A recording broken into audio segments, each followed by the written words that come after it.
Your Subaru Outback key fob from 2015 to 2025 uses a CR2032 3-volt coin battery. To replace it, gently pry open the fob using a flathead screwdriver or key fob opener at the seam. Note the positive side of the old battery. Remove it and insert the new CR2032 battery with the positive side facing up. Snap the case shut. Remember to avoid touching the circuit board to prevent static damage. Subaru officially recommends the CR2032 for optimal performance. Avoid using rechargeable batteries to prevent voltage issues. A survey by Autoblog in 2025 found that 15% of Outback owners replace their fob batteries annually, with average battery life between 18 to 24 months.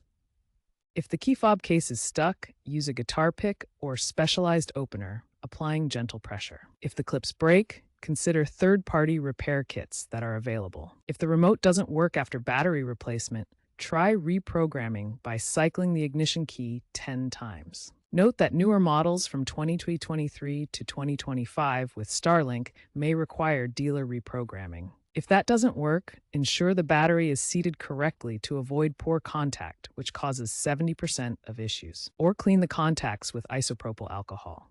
Moisture can cause malfunctions, so check for corrosion, especially in humid climates.